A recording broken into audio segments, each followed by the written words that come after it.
안녕하세요. 세포 분열이 필요한 까닭에 대해서 한번 알아보도록 하겠습니다. 오늘의 수업 목표는 세포 액 속에 꽁꽁 숨겨둔 것은 뭐가 있을까 한번 알아보고요. 그리고 세포의 표면적과 부피 사이의 관계에 대한 실험을 해본 뒤 세포 분열이 왜 필요한지에 대한 이유까지 한번 비교시켜 보도록 하겠습니다. 먼저 세포 핵 속에 꽁꽁 숨겨둔 것이 뭐가 있는지 알아보겠습니다. 네, 이것은 사람 몸속에 있는 세포인데요.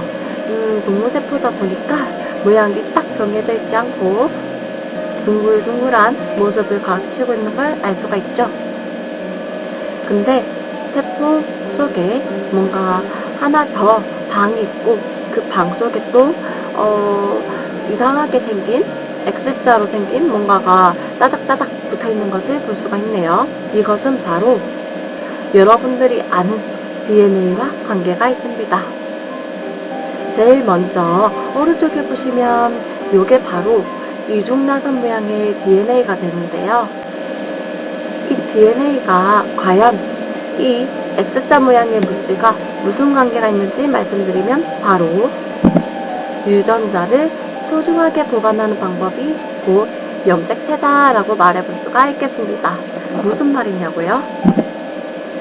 이 DNA는요, 쌤 같은 경우에는 속쌍꺼풀 있는 사람입니다. 그리고 밤 꼭지 머릿결을 가진 사람이에요. 또 쌤은 여자고요. 그리고 키가 매우 큽니다. 무려 174cm래요. 아무튼 이러한 정보들이 선생님 몸속에 그리고 선생님 몸속 세포 속에 이 세포 속에서 DNA는 이러한 정보를 가지고 있을 거예요. 이 이러한 정보를 우리는 유전 정보 혹은 유전자라고 얘기를 합니다. 유전자를 바로 이곳 DNA 즉 유전 물질에다가 저장을 하는데요. 그래서 이 이중나선의 물질을 DNA라고 우리는 부릅니다. 그런데 이 DNA가 어마무시하게 길어요. 그래서 이 DNA를 그냥 보관하면 마치 여러분들 방에서 청소를 한번 딱 하잖아요. 그리고 시간이 좀 지나면 어떻게 돼요? 막 그 책들과 각종 이제 뭐 이어폰이라든지 막 널브러져 있지 않아요? 혹시 내 방만 그런가? 머쓱? 아무튼 그러다 보니까 그냥 냅두면은 이 DNA가 매우 길기 때문에 그냥 그대로 놔두면은 뭐 꼬이거나 아니면 끊어지거나 할 위험이 있기 때문에 이거를 안전하게 보관하기 위해서 이렇게 한번 정리를 해줍니다. 그 정리하는 과정을 지금부터 살펴볼 건데요. 먼저 이때 처음 정리하는 과정, 즉 우리는요 생물학적 용어로 응축이라고 얘기를 하는데요. 이 첫 번째 정리, 즉 응축하는 과정에서는 단백질의 도움이 필요합니다. 그래서 이 단백질의 도움을 받아서 염색사 형태로 응축이 되는데요. 단백질을 이렇게 DNA가 똘똘 둘러싸고 이게 또다시 여러분들 요즘은 스마트폰을 많이 이용하는데 옛날 전화기 보면은요, 전화선이 꼬불꼬불꼬불 해 있는 거 아시죠? 뭔지 아마 알 수 있지 않을까 하는데 그 모양으로 이렇게 정렬을 해줍니다. 이렇게 1차로 응축이 된 것이 염색사가 되고요. 보통 세포는 정말 특별한 순간 외에는 보통 염색사 형태로 존재를 하게 됩니다. 이때 염색사가 특별한 순간을 맞을 때가 오는데요. 그때는 바로 세포 분열을 하는 시기가 온다는 겁니다. 세포 분열이 뭔가 필요에 의해서 일어나게 되는데 이때 아무래도 DNA를 이렇게 찢어야 되기 때문에 분열해야 되기 때문에 이게 뭐 찢어지거나 손상되거나 하면은 그 생명체가 갖고 있는 유전 정보가 손상이 되기 때문에 이 과정은 매우 중요합니다. 그래서 이 DNA는 한 번 더 응축을 해야겠다고 결심하게 됩니다. 그 과정이 바로 염색체가 되어가는 과정인데요.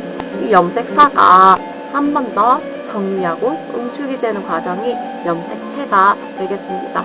이 염색체는 바로 맨 왼쪽처럼 X자 모양으로 나타나는 것을 볼 수가 있습니다. 그러면 이렇게 DNA에서 염색파, 또 염색체로 응축이 되는 과정을 알아봤는데요. 근데 좀 많이 추상적이지 않나요? 그래서 우리가 실과 그리고 촬영을 가지고 한 번 더 이제 직접 만들어 보면서 그 과정을 좀 더 깊게 이해해 보려고 합니다. 그럼 한번 가볼까요? 고고싱! 안녕하세요. 오늘의 준비물은 이렇게 찰흙이랑 그리고 거실 이렇게 준비하시면 되겠습니다. 그러면 먼저 이것은 무엇일까요? 이것은 DNA가 되는데요. 이 DNA가 어떻게 해서 염색체로 응축이 되는지 그 과정을 간략하게 한번 살펴보려고 합니다. 먼저 이렇게 DNA가 그냥 널브러져 있으면요, 나중에 세포 분열할 때 이 DNA도 찢어지는 과정을 거쳐야 되는데 아무래도 이렇게 막 엉켜버리거나 아니면 이렇게 힘을 잘못 줬을 때 끊어질 수도 있잖아요. 그래서 이 DNA는 영리하게도 핵 속에서 그냥 마구잡이로 존재하는 게 아니라 응축을 염색사 그리고 염색체로 응축을 하여 존재합니다. 먼저 이 DNA를 쭉 살펴보면 이렇게 가닥이 있는데요. 일단 1차적으로 응축을 할 때 그 단백질의 도움을 받습니다. 그래서 이 찰흙이 단백질의 역할을 해주는데요.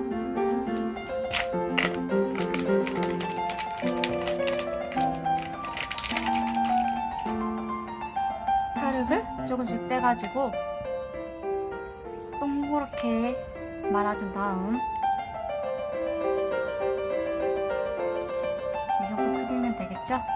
이 DNA가 이 단백질을 가지고 이렇게 한 번, 두 번 말아줍니다. 그러면 벌써 이렇게 한 번 정돈이 됐잖아요. 이런 식으로 계속 단백질이 도와주면서 응축이 일어납니다. 이거는 아이클레이인데 확실히 손에 잘 묻지 않고 해서 훨씬 잘 되는 것 같아요. 그리고 찰흙 중에서도 보면 정착력이 좀 떨어지는 찰흙들도 있더라고요. 그래서 저는 찰흙 여러 가지를 비교해 본 결과 아이클레이를 가장 추천합니다. 적당하게 정착력도 있고 그 다음에 이렇게 그 손에도 잘 묻지 않고 그래서 여러모로 가장 실험하기 좋은 것 같아요. 이 단백질의 이름은 사실 히스톤 단백질이라고 얘기를 하는데요. 8개의 아미노산이 결합돼서 만들어진 단백질입니다. 네, 이렇게 DNA의 단백질의 도움을 받아서 정리가 됐는데요. 여기서 이런 식으로 혹시 여러분들 전화기 요즘은 스마트폰을 많이 이용하잖아요. 근데 예전에는 그 전화기에 보면은 그 뱅글뱅글 돌아가는 그 코일 모양이 있을 거예요. 그 모양으로 이런 식으로 한 번 더 이렇게 정리가 됩니다. 이렇게 응축이 되고 나면 이것을 바로 염색사라고 얘기를 하죠. 이런 식으로 응축을 해줍니다. 자, 이거를 생각해보니까 꼬챙이로 이렇게 말면 조금 더 쉽지 않겠나 해서 꼬챙이를 한번 들고 와봤습니다. 이런 식으로 전화 코일 모양으로 한번 슉슉슉 응축이 되면 바로 염색사가 됩니다.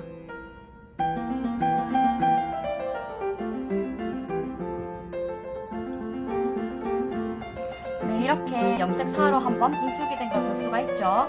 그러면 이제 이거를 염색체로 한 번 더 이렇게 뭉치게 되면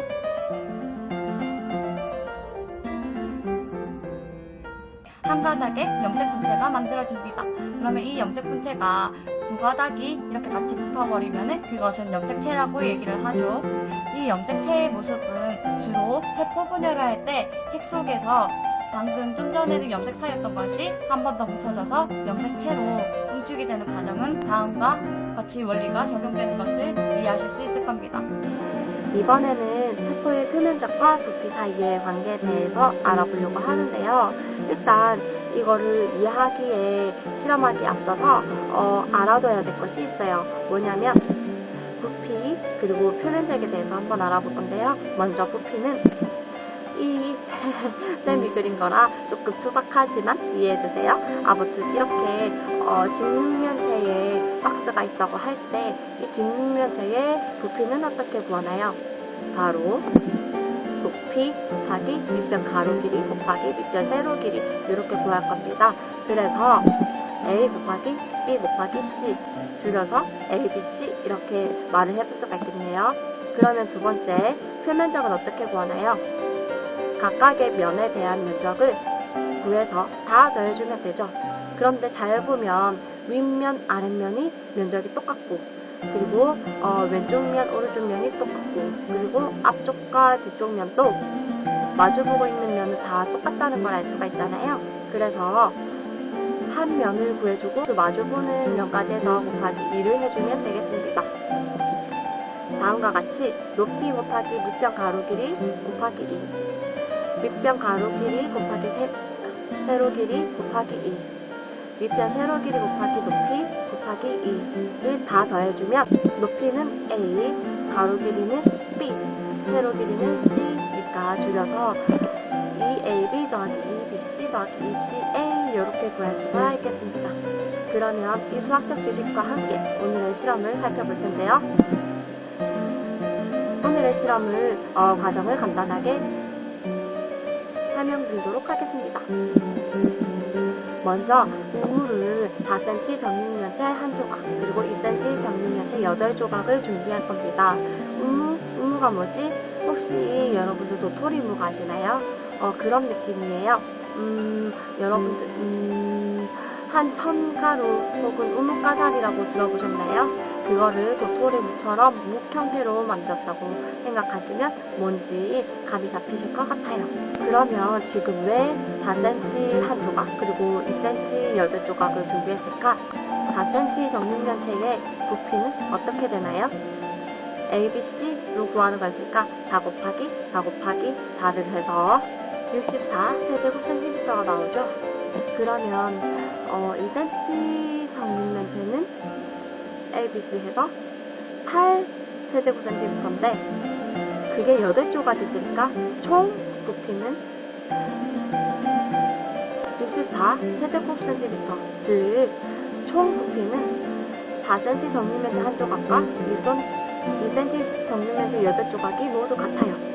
그런데 표면적은 4cm 정육면체 한 조각짜리는 EAB, EBC, ECA를 해서 총 96 제곱cm가 나오고요. 192 제곱cm가 나옵니다. 그러면은 부피는 똑같았는데 총 표면적은 다릅니다. 즉 부피가 똑같을 때는 하나당의 크기가 작을 때 총 표면적이 더 넓게 나타나네요. 이거를 꼭 기억해 주시기 바랍니다.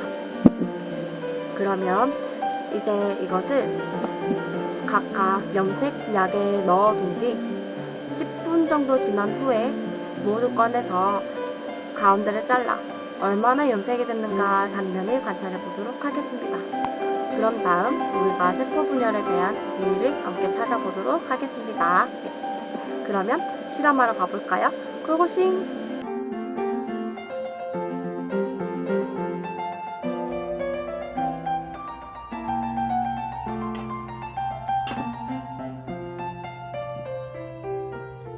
cm짜리 또 4개. 자, 이렇게 첫 번째 실험을 시작할 준비가 되었는데요. 자, 4cm짜리 정육면체가 이렇게 있고요. 2cm짜리 정육면체가 이렇게 8개가 있어요. 그러면 얘를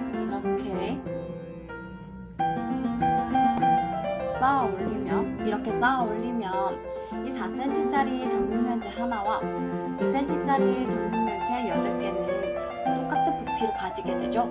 다른 것은 각 세포 하나당의 크기는 얘가 더 작아요. 그렇죠? 하지만 세포 하나당의 크기가 다른 것이 과연 똑같은 부피의 세포가 이 염색용액 안에서 물질 교환이 일어났을 때 어떻게 달라질지 한번 살펴본다면 여러분들의 생각은 어떻게 달라질까요? 한번 실험을 시작해 보도록 하겠습니다.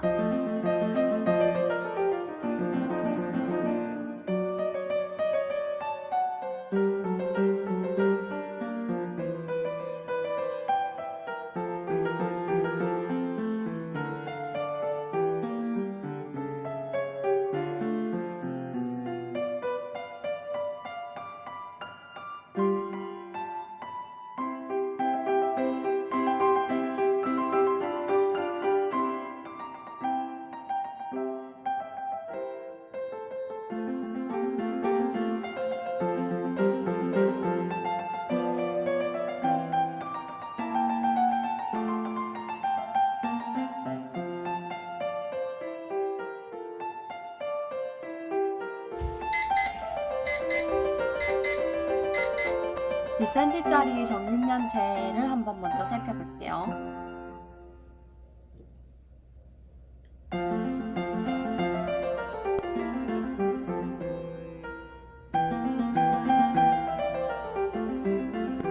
이 정도로 염색된 거를 살펴볼 수가 있네요. 네, 4cm짜리 정육면체는 이렇게 염색이 됐어요. 네, 이렇게 차이 나는 것을 볼 수가 있네요. 네, 이렇게 실험을 해봤는데요. 다음 질문에 따라서 한번 실험을 분석해 보도록 하겠습니다. 먼저 부피와 표면적을 비교했을 때 부피는 큰 것과 작은 것 모두 같았고요. 대신에 총 표면적은 이제 부피가 똑같을 때는 작은 조각들로 되어 있는 것이 더 큰 표면적을 가졌습니다. 그러면 이제 우무 실험에서 식용유를 묽은 정도가 달랐는데 그 까닭을 이야기해 보도록 하겠습니다. 네, 실험 결과가 다음과 같았는데요. 우무와 감자를 가지고 실험을 해봤습니다. 감자는 상대적으로 염색이 잘 되지 않아서 좀 오랫동안 염색을 했었고요. 이를 캡처해서 이렇게 표로 한번 만들어 보았습니다. 이걸 좀 더 자세히 한번 살펴볼까요?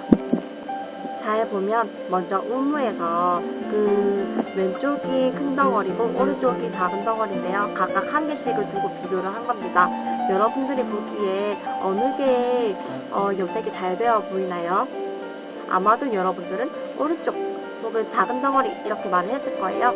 그 이유는 일단 전반적으로 염색이 붉게 되었고 그리고 그 전반적으로 굵게 되었다고 여러분들이 느낀 이유는 일단 첫 번째 그 테두리에서 보았을 때 염색된 그 두께가 작은 덩어리일 때가 더 두껍다는 걸 알 수 있죠. 특히 아래쪽에 테두리를 비교해보면 확연히 차이가 나는 것을 볼 수가 있을 거예요. 그리고 또 그 중앙 부분을 두고 비교를 해봤을 때도 그 큰 덩어리일 때는 비교적 하얀때에 비해 작은 덩어리일 때는 핑크빛이 많이 돌고 있는 거를 알 수가 있죠. 그래서 이 두 가지의 결과로 인해 여러분들 딱 한눈에 봤을 때도 작은 게 더 염색이 잘 되었어 라고 생각을 했을 거예요. 그러면 이번에 감자도 마찬가지로 왼쪽이 큰 덩어리고 오른쪽이 작은 덩어리인데요. 이것도 잘 살펴보면 물론 우무만큼 이제 테두리를 가지고 비교하기는 쉽진 않지만 가운데 중앙 부분을 보고 살펴봤을 때는 큰 덩어리일 때는 좀 많이 누런 빛이 띄잖아요. 노랗고 초록빛이 띄는데 작은 덩어리일 때는 노란빛이 거의 보이지 않고 핑크빛이 도는 것을 보음으로써 여러분들이 작은 덩어리가 염색이 잘 되었어 라고 대답할 수 있을 거예요. 그러면 왜 이렇게 결과가 나타났느냐?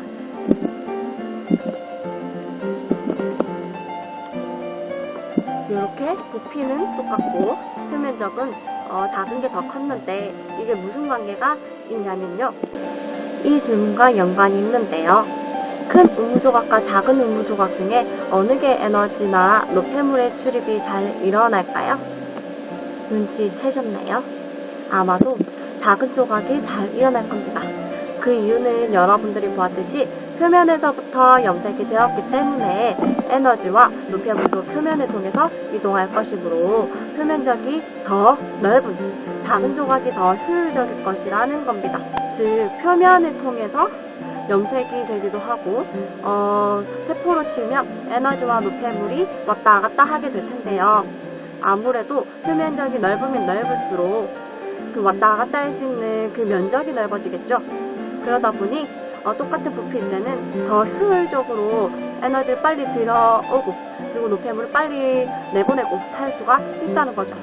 그러므로 세포는 크기를 그냥 무작정 키우는 것보다 작은 세포로 여러 개 쪼개는 것이 물질 교환에 유리하므로 훨씬 좋다는 거예요. 그래서 세포가 어느 정도 크기가 커지면 분열하고 또 어느 정도 커지면 분열하고 이렇게 과정이 반복이 된다는 거죠. 자, 그러면 이렇게 해서 세포 분열이 필요한 까닭에 대해서 간단히 알아봤는데요. 어떠셨나요? 다음번에 또 재밌는 과학 이야기를 한번 나눠보도록 해요. 그러면 안녕!